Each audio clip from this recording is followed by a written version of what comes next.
Karibuni tena kwenye webinar yetu. Kama tulivyojitambulisha awali, sasa tutaanza sesheni yetu ya Kiswahili. Spika wetu CPAT Queen yupo tayari. Habari za jioni tena mabibi na mabwana, karibuni kwenye webinar yetu ambayo imeandaliwa na WISE, na kama ni mara ya kwanza unaungana na sisi, hii WISE ni program ambayo WISE kwanza ni neno ambalo linasimama kwa ajili ya Women Investing in Security Education, na hii ni program ambayo imeandaliwa chini ya iTrust ambayo ina lengo la kutoa elimu kwa wanawake ili kuwawezesha kufanya maamuzi sahihi kwenye fedha zao. WISE ina malengo, na moja ya malengo ya WISE ni kuongeza namba ya wanawake ambao wanashiriki moja kwa moja kwenye soko la mitaji. Yes, kwa hiyo kuongeza ile namba ya wanawake. Kama tunavyojua kwa sasa hivi wanawake si wengi sana kwenye hili eneo. Kwa hiyo moja ya mkakati wetu ni kuongeza namba ya wanawake ambao wana participate wanashiriki kwenye haya financial market moja kwa moja. Pamoja na malengo haya ya muda mrefu, kuna makusudio mengine ambayo tunayo ili kufikia hilo lengo letu la muda mrefu, ambayo mojawapo ni kuziba pengo la kijinsia katika wawekezaji, ambao tunajua soko letu ni ambalo wanaume ni wengi kuliko wanawake. So sisi tumeamua kwamba tutoe elimu kwa wanawake zaidi ili tupunguze hilo pengo kati ya wanaume na wanawake, lakini pia kuongeza uelewa wa kifedha na uwekezaji, kwamba kwa kutoa elimu tunahakikisha kwamba wanawake wanaelewa kuhusu fedha na uwekezaji kwa ujumla kwenye maeneo mbalimbali kama kwenye hisa, kwenye hati fungani na mifuko ya pamoja. Tunahakikisha kwamba wanawake wanapata elimu na inawapa uwezo wa kuamua ni jinsi gani wayapange maisha yao kwenye haya maeneo, lakini pia kuondoa hofu ya kuwekeza. Tunajua kwamba kwenye community yetu wanawake wanakuwa na uoga pale ambako hawajui sehemu wanapowekeza ina tabia gani. Kwa hiyo sisi tuna malengo ya kuhakikisha kwamba wanawake wanaelewa na wanaotolewa hofu. Kama tukiona sasa hivi kwenye soko la hisa, tumeona hisa zimekuwa zikishuka, watu wanakuwa na hofu, wanauza hata kwa hasara. Kwa hiyo nia yetu ni kwamba tuwatoe wanawake hofu na uoga kwa kupata elimu sahihi. Hata wakiona pale uwekezaji wao unakuwa unaenda tofauti na walivyokuwa wanatarajia, wanakuwa wako comfortable, wanaendelea kuwa wanawekeza kwa sababu wanaelewa tabia ya sehemu ambayo wanawekeza. Lakini pia kupata uhuru wa kifedha. Tunajua uhuru wa kifedha ni muhimu sana kwa mwanamke, kwa sababu mwanamke ikitokea ni jambo lolote ambalo linaathiri familia, mwanamke anakuwa ni mwathirika wa kwanza. Kwa hiyo lakini pale ambako mwanamke anakuwa na uhuru wa kifedha, anaweza kukabiliana na hiyo situation kwa vizuri zaidi, kwa sababu anakuwa ana uwezo wa kifedha. Hata kama inatokea inabidi aendelee kuwasomesha watoto, anaweza kuwasomesha watoto, au inategemea ni yeye kwenda labda kuishi mahali pengine, anaweza kufanya hivyo kwa sababu ana uhuru wa kifedha. Kwa hiyo katika pia kufanya hayo yaweze kukamilika, tuna misingi yetu mbalimbali. Cha kwanza, tunahakikisha mwanamke amewezeshwa, lakini pia mwanamke anajumuishwa kwenye haya maeneo ambayo yanahusu uwekezaji na soko la mitaji, kwamba yani haiwi tu priority ni wanaume, hata wanawake pia wanawekwa kipaumbele. Lakini pia jamii na misaada, tunakuwa na program kama hizi za kufundisha vikundi mbalimbali, ambao pia tunaenda kwenye vikundi mbalimbali, tunatoa elimu pale wanapotuhitaji. Lakini pia kwa kuandaa program kama hizi tunaenda tunatoa hizi elimu kuhakikisha kwamba tunatoa ule msaada stahiki. Lakini pia uelewa wa kifedha, kwamba lazima, moja ya nguzo zetu ni kwamba tuna focus kwenye uelewa wa kifedha, kwamba mwanamke aweze kufanya maamuzi, kwa sababu anauelewa, lakini pia apate uhuru, lakini pia uadilifu na maadili, kwamba tunahakikisha katika kufanya haya tunazingatia uadilifu na maadili, kwamba tunatoa ushauri ambao ni ushauri mzuri ambao utaenda kumsaidia yule mtu na malengo yake. Sasa tunaenda kuangalia jinsi ambavyo unaweza kutengeneza mapato bila wewe kushiriki moja kwa moja, na swali ambalo inabidi tuliweke kichwani ni unaifanyia kazi pesa au pesa zinakufanyia kazi? Hii ndo idea ambayo inabidi tuwe nayo kwenye vichwa vyetu, au swali ambalo inabidi tujiulize: je, pesa inatufanyia kazi au sisi tunaifanyia kazi pesa? Kwa hiyo hii ndio maana ya passive income au mapato bila ushiriki wa moja kwa moja. Ni pale ambapo unakuwa na uwezo wa kutengeneza mapato bila wewe kushiriki moja kwa moja. Tunaweza kuona kwa mfano, ukiwa ni mfanyakazi wa ofisi, lazima uende kwenye hiyo ofisi Jumatatu mpaka Ijumaa, Januari mpaka Disemba, ili uweze kulipwa mshahara. Hauwezi kulipwa mshahara ukiwa nyumbani. Lakini kwenye haya mapato ambayo bila ushiriki wa moja kwa moja, unaweza kuwepo nyumbani, unafanya vitu vingine kabisa na ukaweza kulipwa. Unaweka tu mifumo sahihi ya uwekezaji na inakusaidia wewe kupata hayo mapato bila kuwa unashiriki moja kwa moja. Sasa kuna aina mbalimbali za haya mapato ambayo unaweza ukayapata bila kushiriki moja kwa moja. Yako ya aina nyingi, lakini leo tutaenda kuzungumzia zaidi haya ambayo yanapatikana kwenye soko la mitaji. Kwa hiyo kwanza inaitwa ni gawio.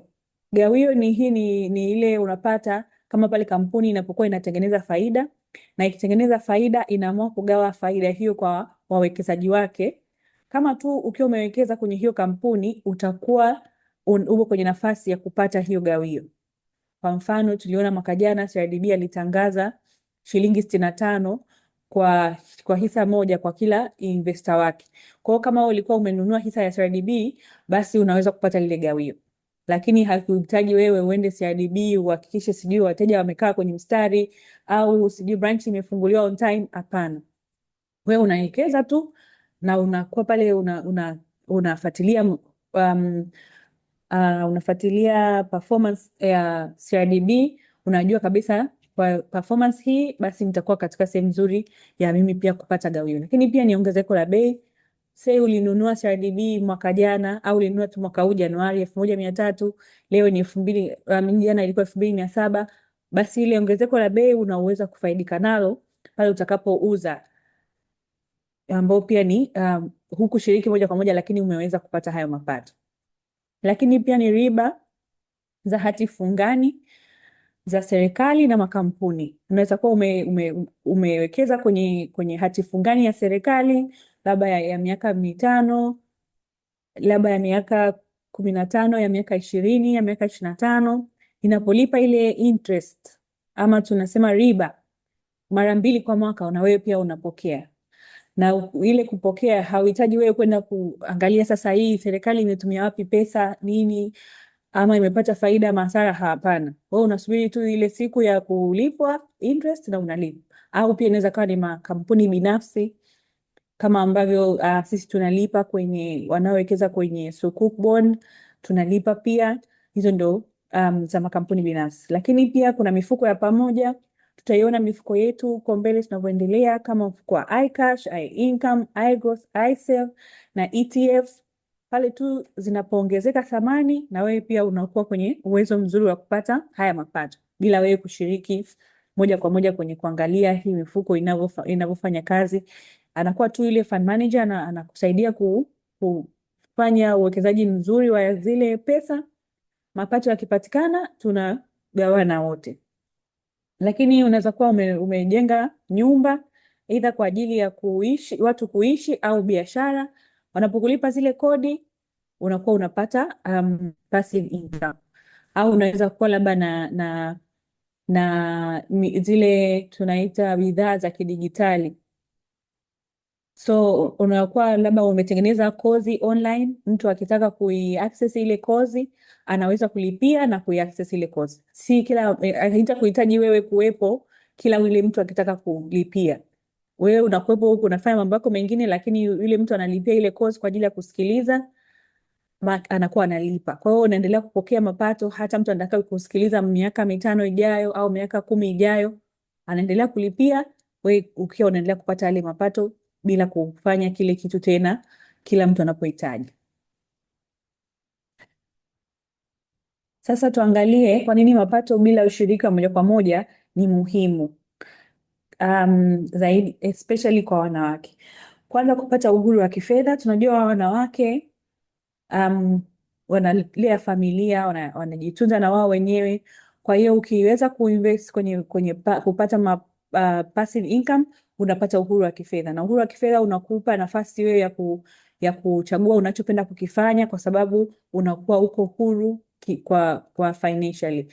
Unaweza ukaamua upeleke labda watoto wako shule gani au wasikae mazingira gani, kwa sababu una uhuru wa kifedha. Lakini pia unaweza ukaamua labda unapenda kusafiri, unaweza kusafiri muda unaotamani kusafiri, kwa sababu una uhuru wa kifedha na unakuruhusu kufanya hivyo. Lakini pia kukuza utajiri. Kukuza utajiri ndo kama tunavyosema, let's say kwenye mifuko yetu. Ulikuwa umewekeza kwenye mfuko for example wa iGrowth. iGrowth tulianza kwenye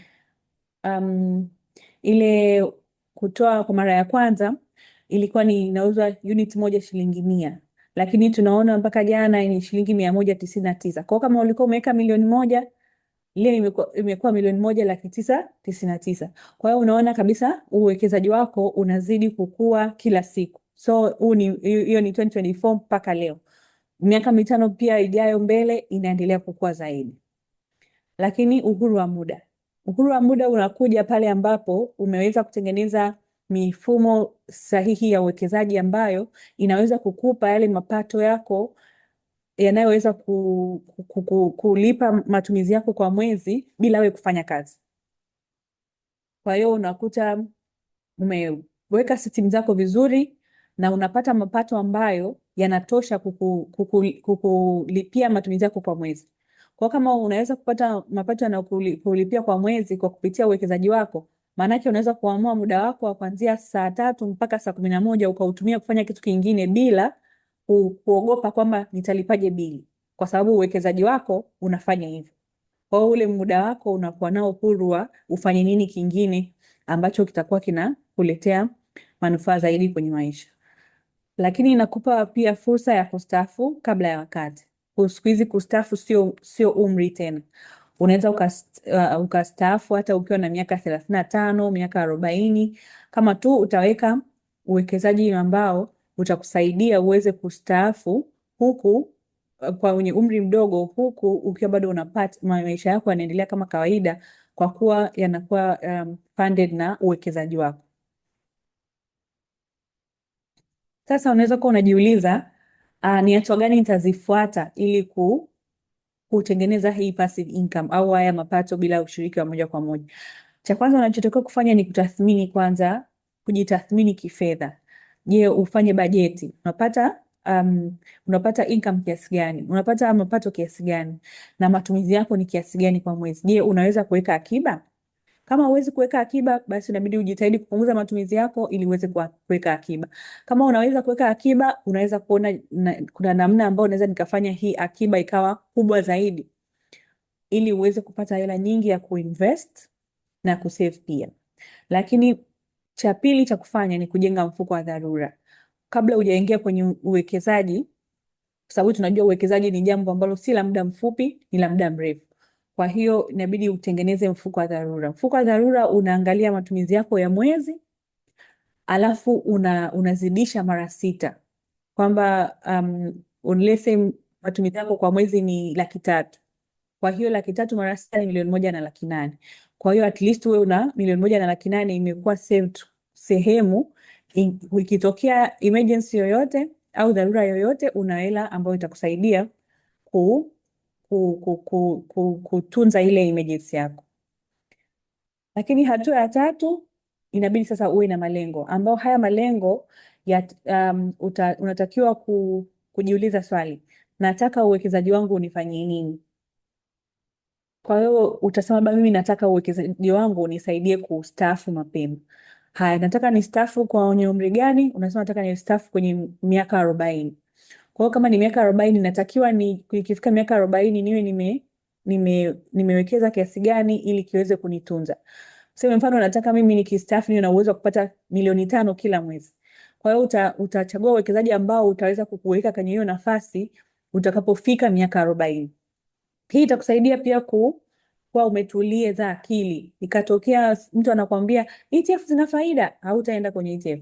Mwingine atakwambia shares zina faida, utataka kwenda kwenye share. Wewe utakwambia sijui kuna iGrowth, nenda kwenye iGrowth. Utakuwa una utulivu kwa sababu umeshajiwekea malengo. Ukiwa hauna malengo itakuwa rahisi wewe kuyumbishwa kila mahali.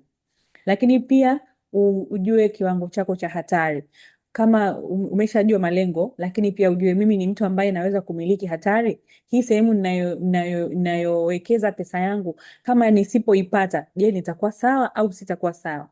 Ukishaweza kujua hiyo kiwango chako cha kumiliki hatari, utachagua uwekezaji ambao utakufikisha kwenye malengo, lakini pia utakuweka kwenye risk appetite ambayo inaendana na wewe. Hatua ya mwisho ni kuanza. Unaanza sasa, umeshaweza kufanya haya mambo matatu. Hatua ya mwisho ni kuanza, na kuanza ni watu kama sisi iTrust tuko kwa ajili ya kukusaidia, kukushika mkono step by step mpaka ufikie yale malengo yako uliojiwekea ya kifedha. Unaanza kidogo huku unaendelea kujifunza, lakini pia unakuwa na akaunti yako either ya CDS ambayo utakuwa unaitumia kuwekeza kwenye soko la hisa, au unafungua account kwenye mifuko ambayo itakusaidia uweze kuanza uwekezaji wako kwenye mifuko. Sasa baada ya kujua haya, utajiuliza sasa nianze na sehemu gani au sehemu gani naweza kuwekeza. Kwa hiyo sisi kama madalali wa soko la hisa tunaweza kukusaidia kununua hisa za makampuni mbalimbali, na tuna timu yetu kabisa ambayo inafanya analysis ambayo ya makampuni mbalimbali na jinsi yanavyo na performance yake. Kwa hiyo tunaweza kukushauri kabisa kulingana na malengo yako uchague hisa ipi ndio uwekeze. Lakini sio kwenye soko la hapa Tanzania tu. Tunakusaidia pia kuwekeza kwenye masoko ambayo ni nje yako kwenye Afrika Mashariki. Kwa hiyo tutakusaidia kabisa, na makato yetu ni yale yale kama vile ukiwa hapa. Hatutakuchaji makato zaidi. Kwa hiyo unaweza kusema mimi nataka kuinvest labda sijui Nairobi, tutakwambia, tutakupa tu procedure pale utaweza kuwekeza. Nataka kuwekeza Rwanda, hivyo hivyo. Lakini pia hati fungani pia unaweza kututumia sisi kama dalali wako, tukakusaidia kununua hati fungani za serikali au hati fungani za makampuni binafsi au ya kwetu hati fungani ya Kiislamu ambayo ni Sukuk Bond, ukainvest pia kwetu. Tutakusaidia kabisa kuweza kufanya hivyo. Lakini pia kuna mifuko yetu ya pamoja ambao tutaenda kuiangalia mfuko mmoja baada ya mwingine kulingana na malengo yako. Unaweza kuamua ni mfuko upi ni sahihi kwako. Kwa hiyo mfuko wetu wa kwanza ni iCash. Huu ni money market fund ambao hii imewekeza sana kwenye hizi hati za muda wa kati na mfupi za serikali pamoja na za makampuni, na hii ni sehemu ambayo unaweza ukaitumia kuweka pesa ambazo unahitaji kuzitumia kwa muda mfupi. Mfano unatakiwa kulipa kodi au unataka kulipa ada ya watoto mwezi unaokuja, na pesa umeshaipata, unaamua kuweka kwenye mfuko kama huu iCash, hela yako inakuwa pia kidogo, haikai idle. Lakini pia ni mfuko ambao unaweza kuutumia kama kuweka ile pesa yako ya dharura ambayo tumeisema kule mwanzo kwamba utachukua hela yako ya dharura itakaa kwenye huu mfuko. Kiwango cha chini cha kuwekeza kwenye huu mfuko ni shilingi 100,000. Na utakapokuwa unataka kuendelea kwenye huu mfuko, kiwango cha chini utawekeza ni shilingi 10,000. Na wakati unataka lese kutoa pesa yako hakuna makato. Utaweza tu kuyatoa na ndani ya siku 3 za kazi utapata ile pesa yako, pamoja na ile faida uliokuwa umeipata wakati pesa ilikuwa kwenye fund. Lakini mfuko mwingine ni iSafe. Huu unawekeza kwenye hati fungani za muda mrefu, na inawafaa watu ambao wanaweza kumiliki hatari kidogo lakini wana malengo ya muda mrefu. Kiwango cha chini cha kuwekeza kwenye huu mfuko ni shilingi 100,000 na kima cha chini na baadaye ukitaka kuongeza ni shilingi 10,000 kima cha chini, lakini huu mfuko una 1% ya exit fee. Kwa hiyo ukiwa unataka kutoa hela yako, kutakuwa na hii 1%. Ndio maana tunasema inawafaa watu ambao wanataka kuwekeza kwa muda mrefu.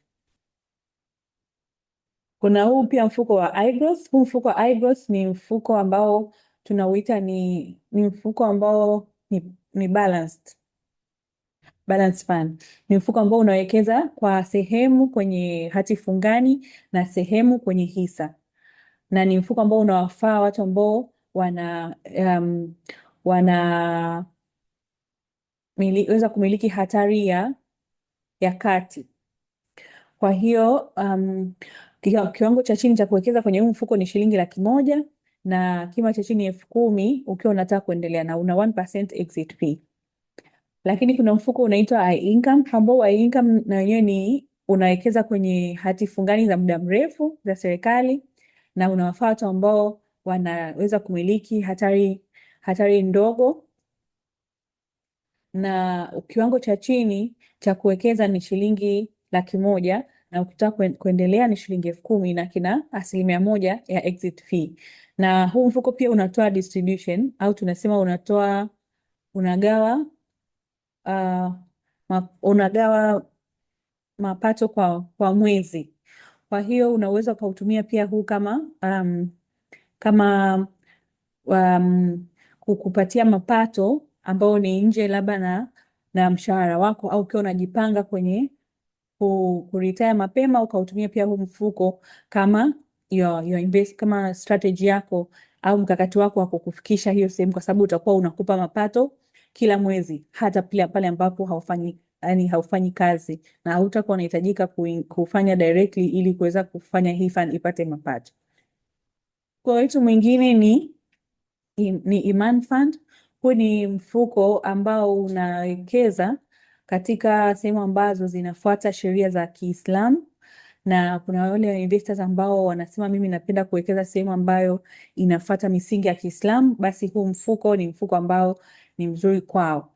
Na huu mfuko kima cha chini cha kuwekeza ni shilingi 100,000 na ukitaka kuongeza ni shilingi 10,000, lakini pia una ada ya kujitoa ya 1% pale ambapo utakuwa unataka kutoka.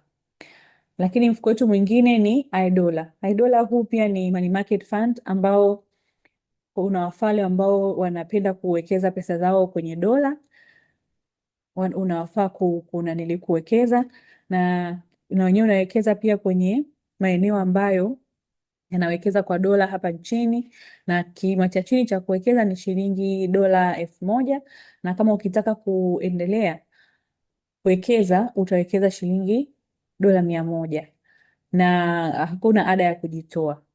Hii mifuko mingine yote tulioitaja, ukitaka kujitoa utapata pesa zako ndani ya siku 3 za kazi, lakini mfuko huu wa iDollar utapata ndani ya siku 10 za kazi, na utakapowekeza pesa yako itakuwa na locking period ya miezi 3.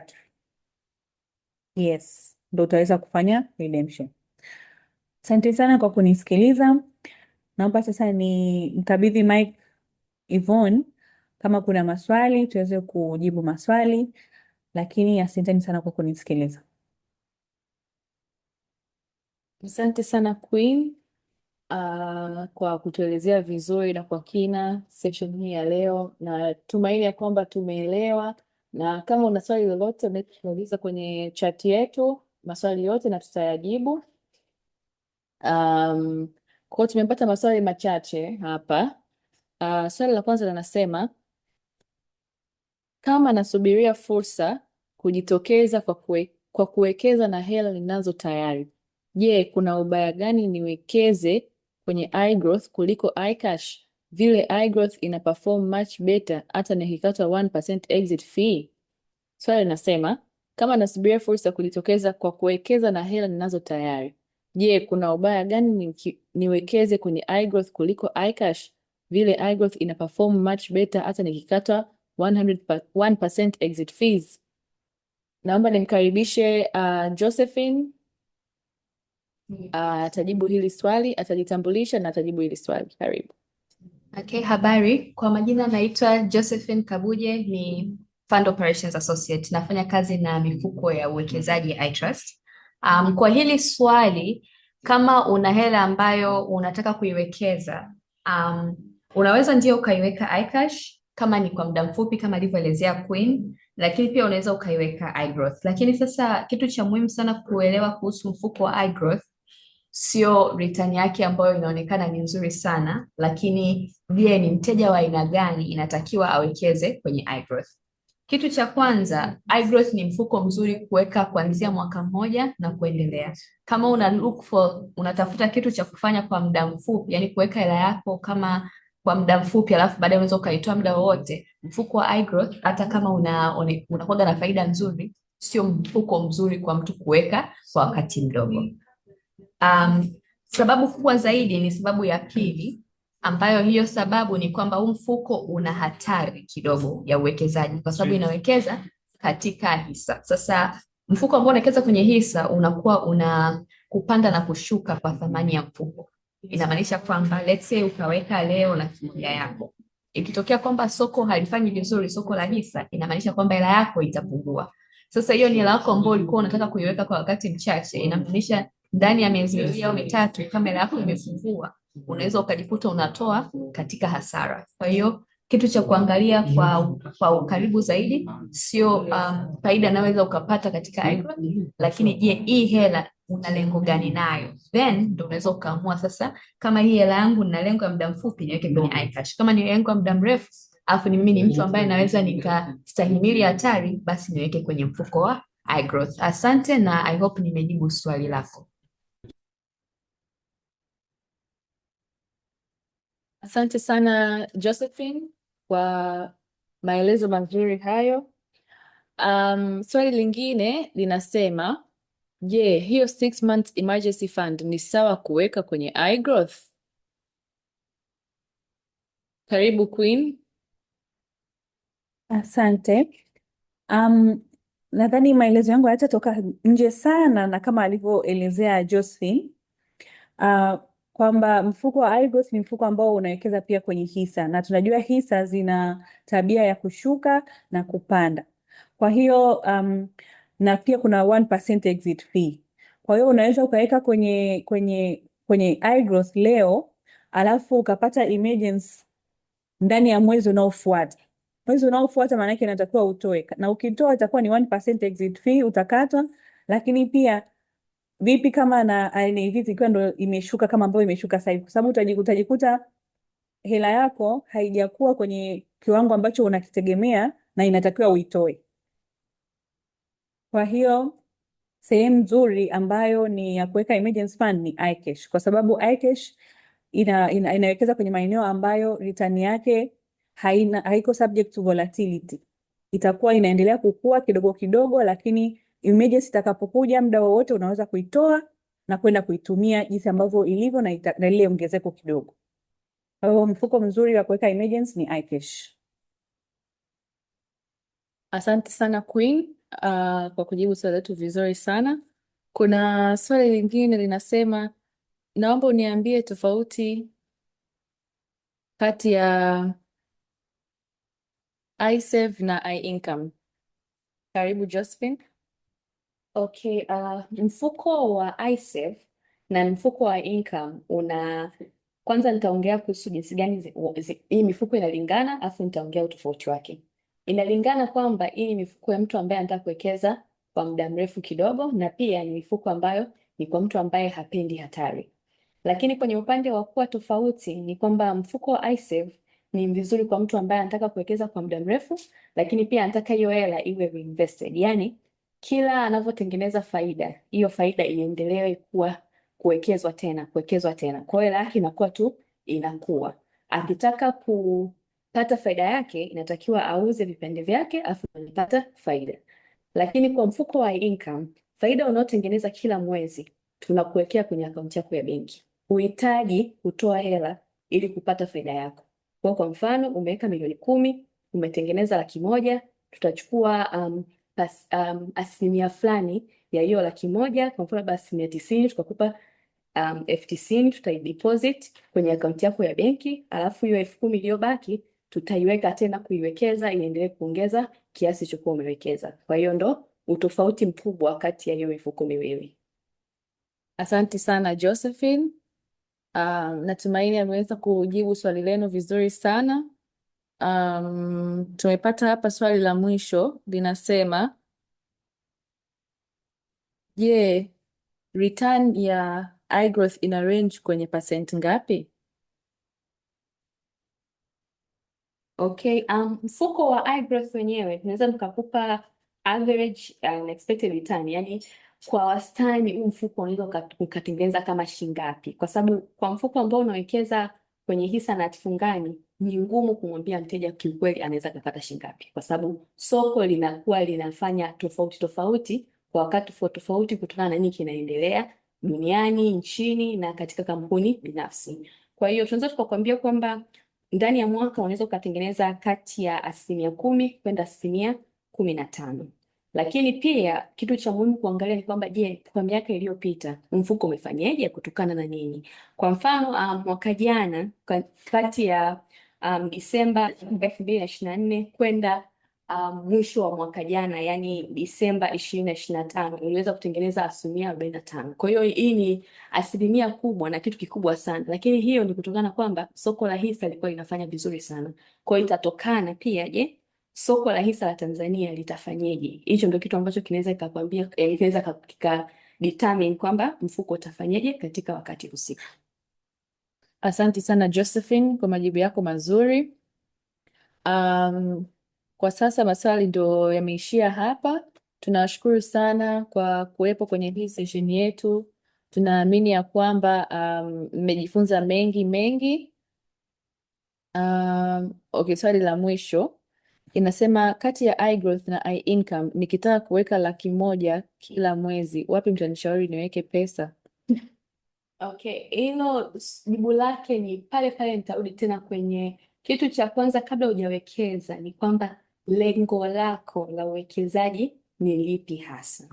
Hapo ukiangalia iGrowth ni mfuko wa kuwekeza, yani both iGrowth na iIncome natakiwa uwekeza kwa muda mrefu, lakini iGrowth ni kwa mtu ambaye kwanza anaweza kustahimili hatari, alafu cha pili ni kwamba anataka kuwekeza kwa muda mrefu, okay?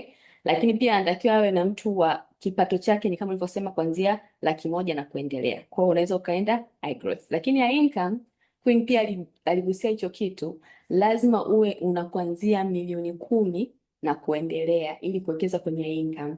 Ili sasa ukishawekeza milioni 10, hata tunapokuja kukupa faida yako ya kila mwezi inaweza ikawa ina range kuanzia 100,000 hapo, yani kwenye 100,000. Kwa kama una 100,000 na ni mtu ambaye unaweza ukastahimili hatari na ni mtu ambaye unataka kuwekeza kuanzia mwaka mmoja na kuendelea, then iGrowth ni mfuko mzuri. Lakini kama wewe ni mtu ambaye huwezi kustahimili hatari, unataka kuwekeza kuanzia mwaka mmoja na kuendelea, unaweza ukaenda kwenye mfuko wa iSafe.